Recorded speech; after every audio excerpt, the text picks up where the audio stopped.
ओम गं गणपते नमः। दोस्तों, स्वागत है आप सभी लोगों का एक बार फिर से इस यूट्यूब चैनल ज्योतिष मार्ग में। दोस्तों दोस्तों सनातन परंपरा में गाय, गंगा और गायत्री का बहुत ज्यादा धार्मिक महत्व है। मान्यता है कि गौ माता के शरीर पर 33 कोटि देवी देवताओं का वास होता है। गौ माता की सेवा एवं पूजा करने वाले जातक पर इन सभी देवी देवताओं की कृपा बरसती है। गौ सेवा से न सिर्फ इस जन्म के बल्कि पूर्व जन्म के भी दोष दूर हो जाते हैं। प्रत्येक सुबह जब आपके घर में भोजन बनना प्रारंभ हो तो सबसे पहले बनाई गई रोटी को आप गौ माता के नाम से निकाल दें और भोजन करने से पूर्व गौ माता को इस रोटी को खिलाएं। यदि संभव हो तो काली गाय को खिलाएं। यदि काली गाय ना मिले तो सफेद गाय को भी आप खिला सकते हैं। प्रत्येक पूजा और मांगलिक कार्य में गौ माता या उनसे जुड़ी चीजें जैसे गाय का गोबर, गोमूत्र, गाय का दूध अथवा गाय के दूध से बना घी अवश्य शामिल करें। इससे आपको पुण्य फलों की प्राप्ति होगी। सनातन परंपरा के अनुसार जिस घर में गाय होती है उस घर से जुड़े सभी वास्तु दोष स्वतः ही समाप्त हो जाते हैं। किसी भी पूजा में गाय से प्राप्त पंचंगव्य युक्त पदार्थ का उपयोग अवश्य शामिल करें, क्योंकि पंचंगव्य के बिना कोई भी पूजा पाठ और हवन सफल नहीं होता।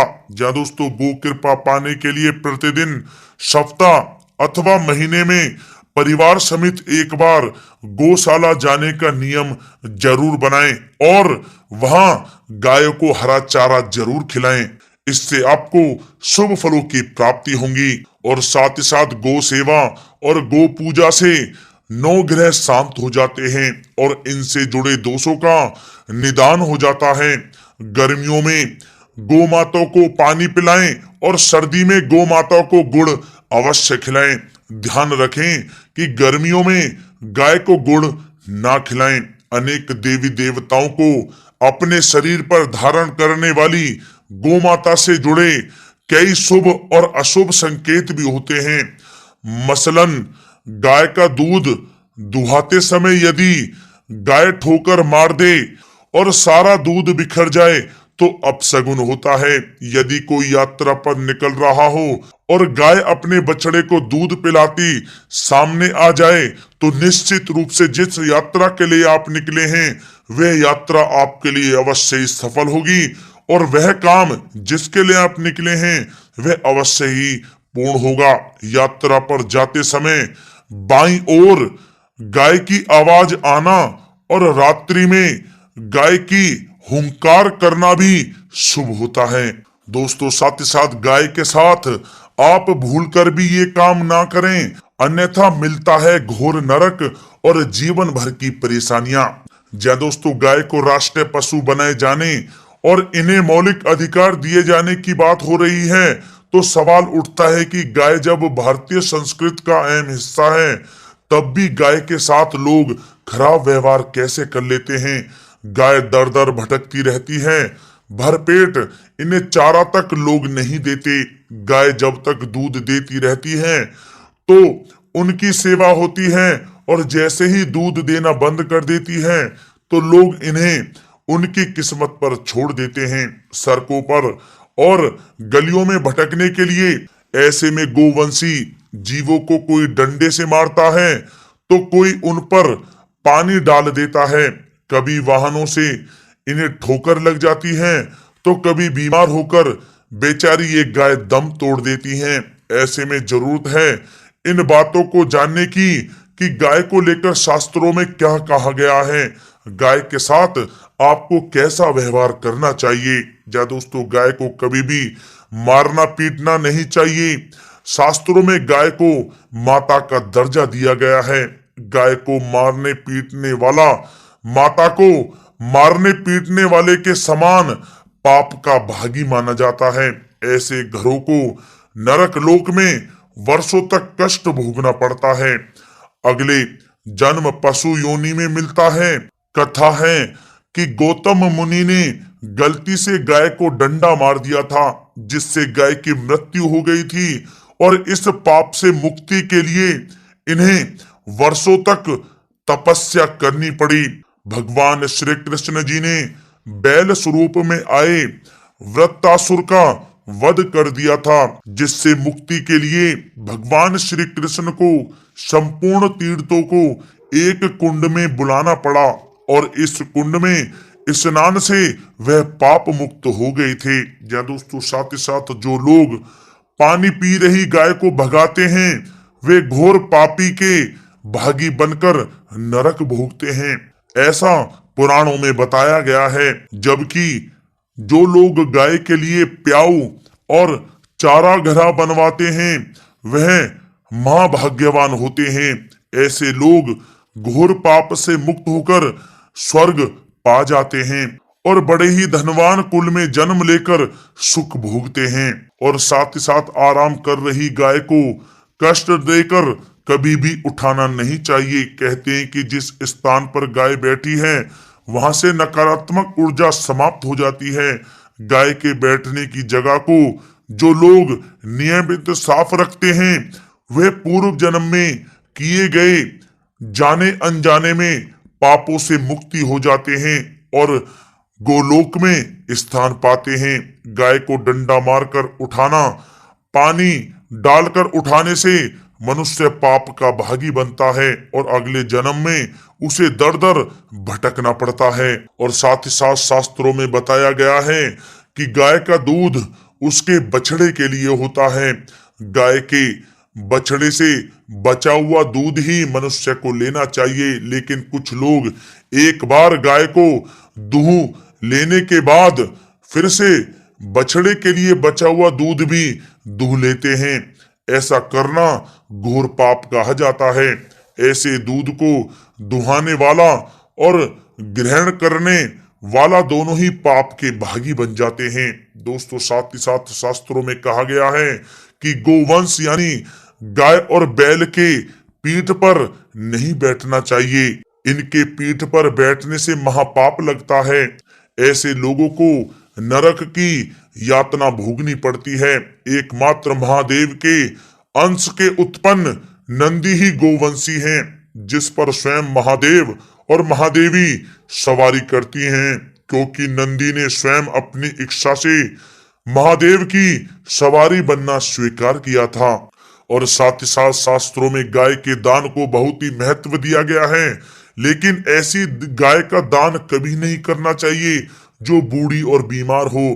कठोपनिषद में नचिकेता की कथा भी इस संदर्भ में है कि जिस नचिकेता ने पिता द्वारा बूढ़ी गाय को दान करने पर आपत्ति जताई थी, दूध देने वाली और बछड़े सहित जो लोग गाय का दान करते हैं, वह महान पुण्य को प्राप्त करके स्वर्ग में स्थान पाते हैं।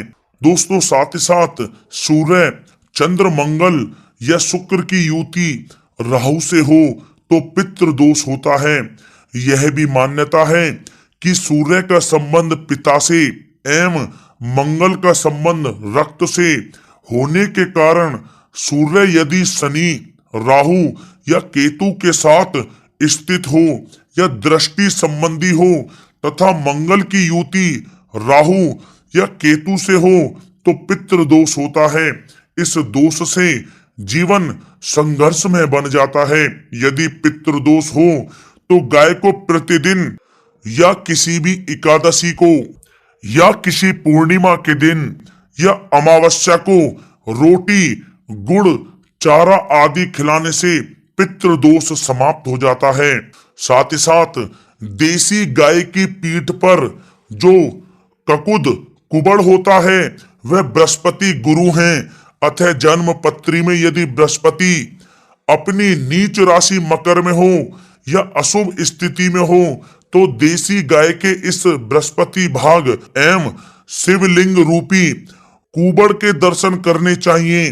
गुड़ तथा चने की दाल रखकर गाय को रोटी भी दें। इससे आपको शुभ फलों की प्राप्ति होगी। और साथ ही साथ यदि आप रास्ते में जा रहे हों और सामने से गौ माता आती हुई दिखाई दें, तो गौ माता को आप अपनी दाहिनी ओर से जाने देना चाहिए। आपकी यात्रा अवश्य ही सफल होगी। और साथ ही साथ यह संकेत भी जान लें, यदि आप यात्रा पर जा रहे हैं और सामने आपके गाय पड़ जाए अथवा अपने बछड़े को दूध पिलाती हुई सामने गाय दिखाई दे जाए, तो समझ जाना कि वह यात्रा आपके लिए अवश्य ही सफल होंगी। और साथ ही साथ जिस घर में गाय होती है उसमें वास्तु दोष स्वतः ही समाप्त हो जाता है। और साथ ही साथ आपको बता दें कि गाय को आप जो भी रोटी बनाएं, प्रतिदिन ताजी रोटी ही बनाएं। गाय को अगर आपने रोटी बनाई है तो कोशिश करें कि उस रोटी को आप तुरंत ही गाय को दे दें। अगर आप उस रोटी को रख देंगे और उस रोटी को अगले दिन देंगे तो वह रोटी बासी मानी जाएगी। गाय को कभी भी बासी रोटी ना दें, इससे घर में नकारात्मक ऊर्जा वास करती है और जो भी कार्य आपके बनने वाले होंगे वह कार्य भी आपके बिल्कुल भी नहीं बनेंगे। इससे आपके घर में हमेशा दरिद्रता का वास रहेगा और आप जिस भी कार्य को करेंगे उस कार्य में आपको हमेशा असफलता ही हाथ लगेगी। इसलिए कोशिश करें गाय को रोजाना ताजी रोटी बनाकर खिलाएं और रोटी को बिल्कुल ना रखें, बासी रोटी गाय को ना दें। और साथ ही साथ सड़ी गली चीजें गाय को नहीं खिलानी चाहिए कि घर में कोई फल है, कोई सब्जी है, सड़ जाए तो लोग क्या करते हैं, गाय को खिला देते हैं। नहीं, ऐसा नहीं करना चाहिए। ऐसा करने से यदि आप गाय को खिलाते हैं तो और आप पाप के भागी बन जाते हैं। आप बिल्कुल भी सड़ी गली चीजें गाय को ना खिलाएं। और साथ ही साथ आप आटे की 11 लोइयां बनाकर उनके ऊपर हल्दी लगाएं। इसके बाद आप उन 11 लोइयों को एक एक करके गाय को खिलाएं। प्रत्येक लोई को खिलाते समय गाय के सींगों पर आप हाथ फेरें, पीठ पर हाथ फेरें, मस्तक पर हाथ फेरें। माता गाय के आप चरणों के स्पर्श करें। जहां दोस्तों ऐसा करने से आपके समस्त कार्य बनने लगेंगे। जो दुख का समय चल रहा है वह भी समाप्त होगा। आपके जीवन में खुशियां खुशियां होंगी। और एक बार आप 7 बार गाय की परिक्रमा भी कर लें तो आपके समस्त कार्य पूर्ण होंगे। और साथ ही साथ आप गाय को जब भी रोटी दें, रोटी पर या तो आप थोड़ी हल्दी लगा लें या थोड़ा गुड़ रख लें। अगर गुड़ ना हो तो आप थोड़ा मिश्री रख सकते हैं, थोड़ा घी रख सकते हैं।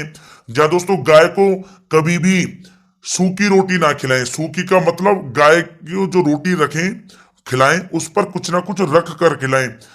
हल्दी रख लें, गुड़ रख लें, मिश्री, घी या जो भी रख लें, मतलब खाली रोटी नहीं खिलानी है।